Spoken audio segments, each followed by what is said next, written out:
오늘 말씀의 제목은 후손을 축복하는 노년의 야곱입니다. 후손을 축복하는 노년의 야곱. 오늘 말씀에는 요셉이 애굽 생활 중에 낳은 두 아들 에브라임과 므낫세를 아버지 야곱에게 데려가 인사시키는 장면과 또 연로한 야곱이 그 손자들과 요셉을 축복하는 장면이 나오고 있습니다. 8절에서 11절까지 말씀을 제가 읽겠습니다. 8절입니다. 이스라엘의 요셉의 아들들을 보고 이르되 이들은 누구냐? 갑자기 이스라엘이 툭 튀어나오니까 이게 무슨 말인가 할 수 있을 텐데요. 이스라엘은 야곱의 다른 이름이죠. 야곱이 압록강에서 하나님의 천사와 씨름하면서 새로운 이름을 받았던 것이 이스라엘입니다.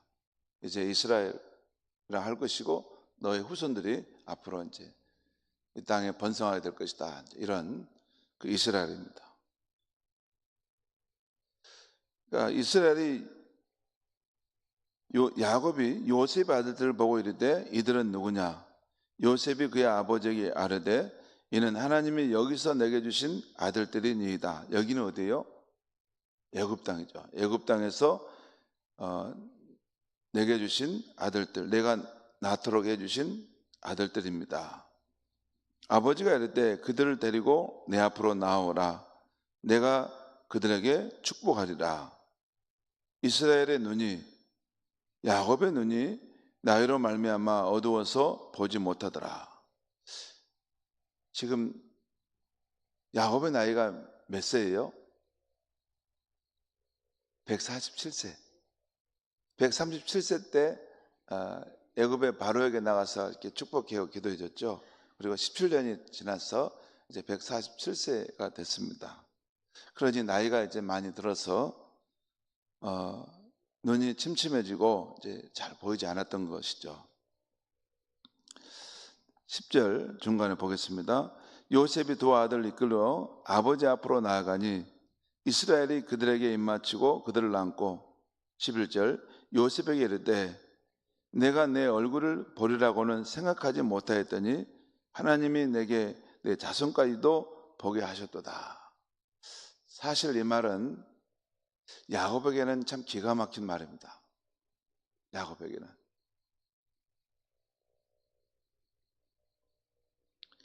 그 요셉이 애굽에서 결혼하여 낳은 두 아들 에브라임과 므낫세가 준수한 모습으로 그 아버지 옆에 요셉 옆에 서 있는 모습을 볼 때 나이 많은 야곱은 감개무량했을 것입니다. 이게 꿈인가 생시인가 했을 것입니다.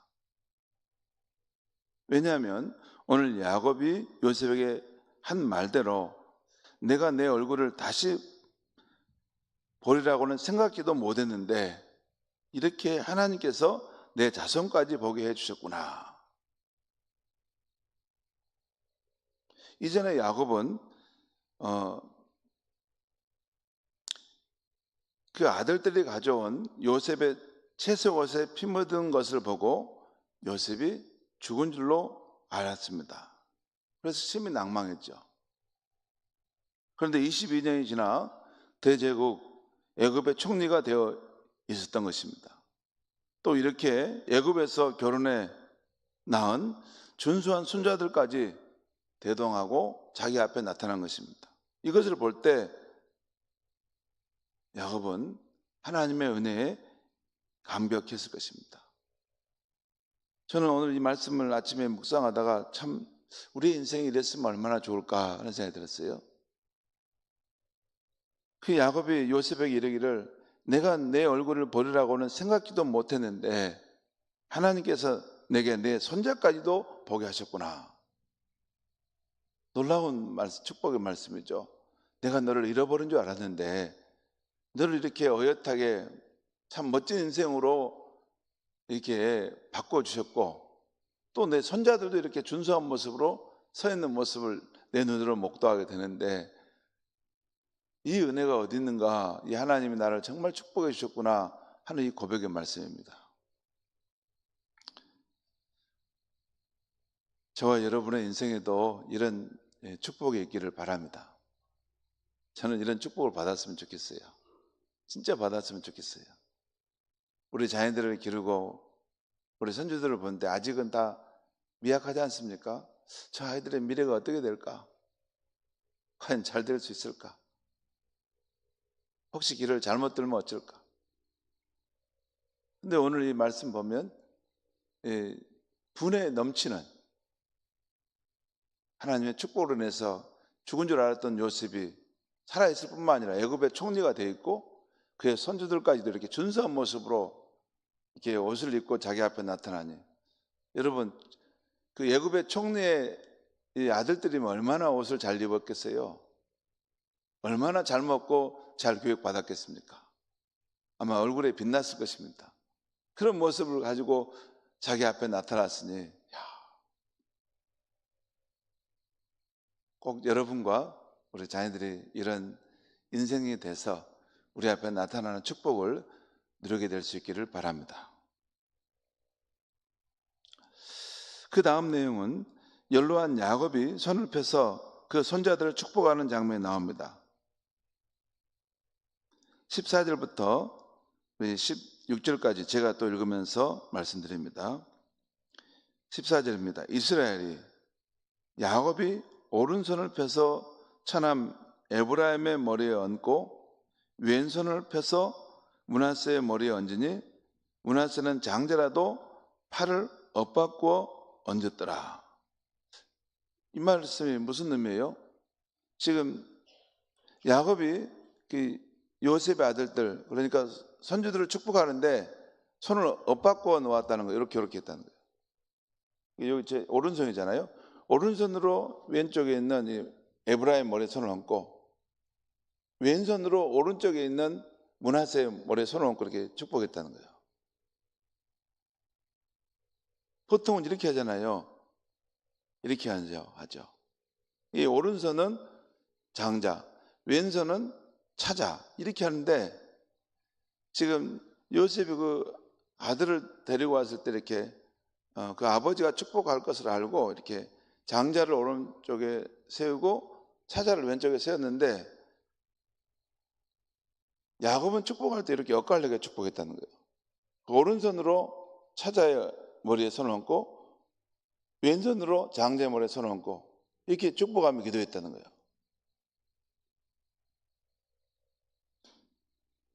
15절부터 16절 또 읽겠습니다.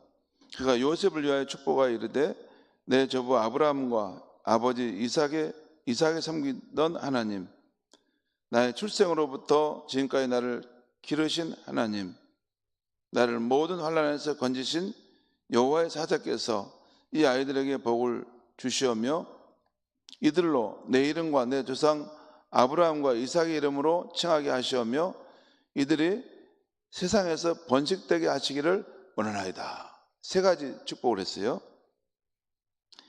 이 아이들이 내게 하나님이 복을 주시기를 원하고 또 이들로 내 이름과 내 조상 아브라함과 이삭의 그 이름으로 칭하기를 원하며, 이것은 언약 자손의 반열에 서는 아이들이 되기를 원한다는 거예요.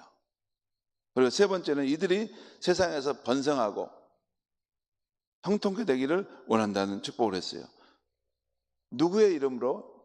하나님의 이름인데 그 조상의 하나님의 이름, 또 야곱을 길러주신 하나님의 이름, 야곱의 모든 환난에서 그를 건져주신 하나님의 이름으로 축복했던 것입니다. 그 다음 내용은 야곱이 손자들을 축복할 때 손을 엇바꾸어 축복하는 것을 본 요셉이 아버지 그렇게 하지 마세요 라고 말했다는 거예요. 아버지 그렇게 하지 마세요 라고 말했다는 거예요. 여러분, 이 이야기가 별것이 아니었으면 이걸 왜 여기다 기록했겠습니까? 이게 분명하게 그런 상황이 있었다는 거예요. 분명하게 그런 상황이 있었기 때문에 이런 특별한 상황을 지금 기록했던 거죠. 요셉이 볼 때도 좀 이게 합리적이지 않을 것 같아서 아버지 그렇게 하지 마세요 말이자 야곱이 내 아들아 나도 안다 하면서, 내가 다 안다 하면서, 지금 모르고 하는 것이 아니라 내가 알고 이런 행동을 한다 하면서 장자 므낫세도 한 족속을 이루고 크게 되겠지만 그 아우 에브라임이 형보다 더 크게 되고 그 자손에게서 여러 민족이 나올 것이다 라고 예언의 말씀을 합니다. 여러분 잠깐 보시죠. 교회에서 어떤 행동을 할 때, 교회에서 어떤 일을 할 때 보면 너무 합리적으로, 너무 논리적으로, 너무 법적으로 막 해야 된다고 생각하는 사람이 있습니다. 너무 관습적으로 해야 된다. 이거 우리 관례가 없었는데 왜 갑자기 이렇게 하냐고 이렇게 할 수 있어요. 그게 맞을까요? 그게 맞을까요? 맞을 수도 있지만 안 맞을 수도 있습니다. 하나님은 관습적으로 행하시는 분이 아닙니다. 하나님은 합리적으로만 꼭 행하시는 분이 아닙니다.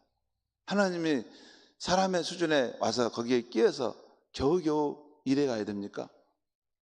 하나님은 우리가 존재하기 전에도 계셨고 우리가 태어날 때도 다 보고 계셨고 우리의 이 공동체의 모든 것도 다 아십니다. 하나님은 우리의 관습 속에서 일하시지만 때로는 관습을 뛰어넘었어도 새로운 일을 행하실 수 있는 분이 하나님의 자유의지입니다. 그것을 인정하지 않으면 어떻게 되냐면 교회는 박물관이 돼갑니다. 어떻게 되냐면 박물관이 뭔지 아세요? 관습만 축적하고 그렇게 다 쌓아가는 거죠. 관습도 중요하지만 관습을 뛰어넘는 하나님의 자유의지가 약동하는 것이 교회라는 것을 믿어야 됩니다. 그래야지 교회가 창조적으로 새로운 시대에 세상을 주도해 갈 수 있는 것입니다. 그렇습니다. 이게 야곱이 그걸 알았어요. 야곱이 이게 분명히 관례와 합리적인 생각은 이렇게 해야 되는데 야곱은 그걸 다르게 했다는 거죠. 사실 야곱 자신도 그렇지 않습니까? 장자가 아니에요. 차다지만 하나님의 축복은 그쪽으로 흘러갔지 않았습니까? 이 부분은 굉장히 중요합니다.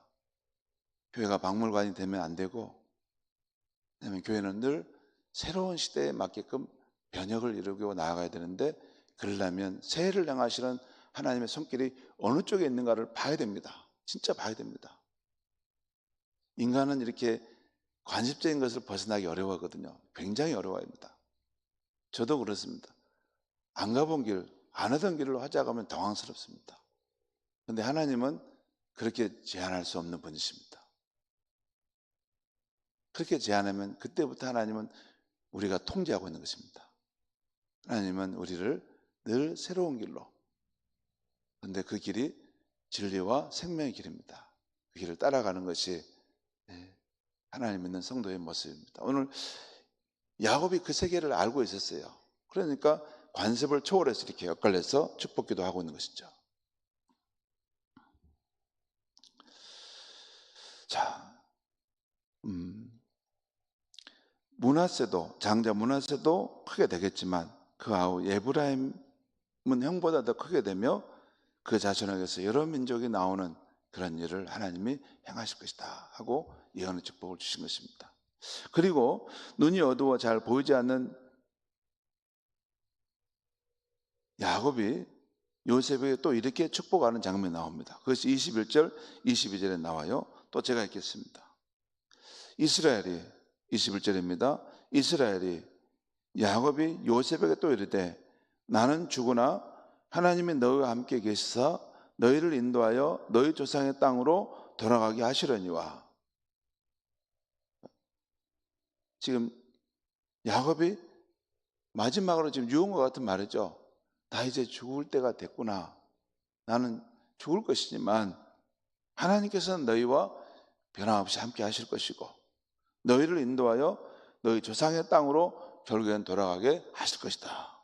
여러분, 지금 야곱이 죽는 순간인데 자기는 이제 더 이상 존재하지 않는데 죽음 이후의 상황을 지금 매긴해서 말하고 있는 거잖아요. 참 놀라운 것입니다. 죽음 이후에 이런 일이 반드시 일어날 것이니까 이것을 준비하고 믿음을 가지고 살아가라 하는 당부를 하고 있는 거죠. 22절 보겠습니다. 내가 내게, 지금 야곱이 요셉에게 내 형제보다 세겜 땅을 더 주었나니 이는 내가 내 칼과 활로 아모리 족속의 손에서 빼앗은 것이니라. 이전에 야곱과 그의 자손들이 세겜 도시를 쳤던 그 사건을 생각하면서 지금 말하고 있는 것 같습니다. 아무튼 요셉에게 그 형제보다도 세겜 땅을 더 많이 유산으로 주겠다 하는 약속의 말씀입니다. 성도 여러분, 오늘 아침 말씀에서 우리가 받은 영적 교훈은 무엇입니까? 한 두 가지 정도 말씀드립니다. 먼저 하나님을 경외한 야곱이 노년에 하나님의 축복을 받아 평안과 번영을 보는 것을 보게 됩니다. 여러분, 우리 인생이 잘 된다면 언제 잘 되어야 할까요? 우리 인생이 잘 된다면 언제 잘 됐으면 좋겠습니까? 처음부터 답을 말하면 어떻게 됩니까? 청년 때, 중년 때, 노년 때, 여러분 언제 잘 되는 것이 좋을까요?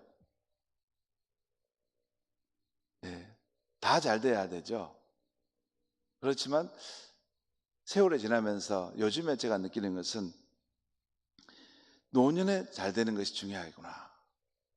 노년에 정말 평안과 번영의 삶을 사는 것이 진짜 성공하는 인생이구나. 그런 생각이 들었어요. 그렇게 보면 하나님을 경외했던 야곱은 노년이 참으로 복된 인생이었구나 하는 생각이 들었습니다. 많은 자식들과 그중에 요셉과 같은 훌륭한 인물이 일어났으니까. 요셉은 누구예요?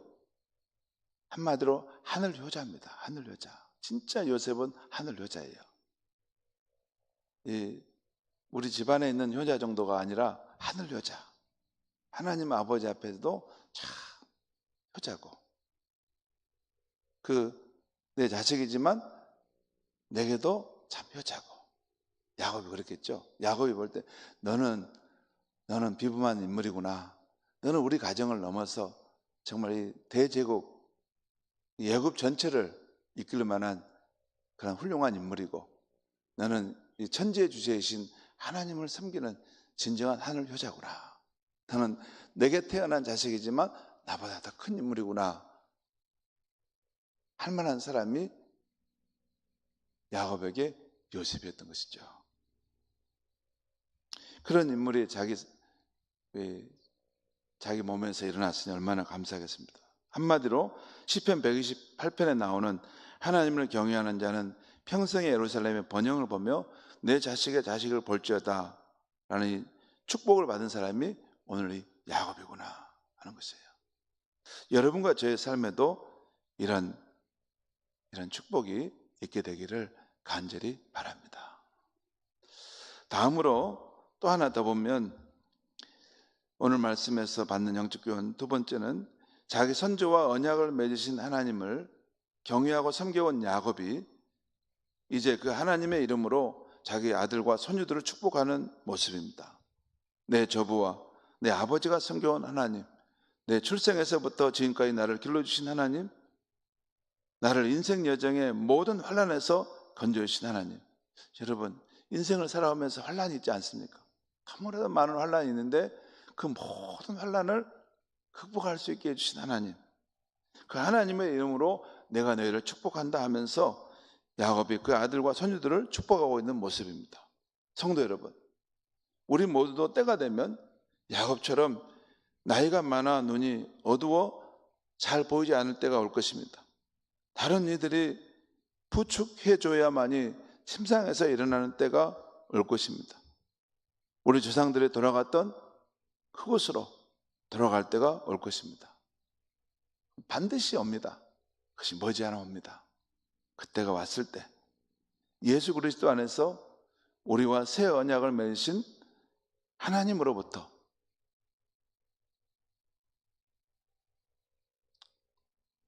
우리가 받은 이 축복된 삶, 이것을 오늘 야곱이 그 후손들에게 베풀고 축복했던 것처럼 우리도 그런 삶이 되기를 원합니다. 노년의 야곱처럼 우리가 진심으로 경외하고 섬겨왔던 하나님의 이름으로 우리의 자녀들과 손들을 아름답게 축복하고 떠나가는 인생. 여러분, 이 야곱의 삶의 가장 절정은 일생 동안 자기와 함께하고 자기 삶을 축복해줬던 그 하나님의 이름으로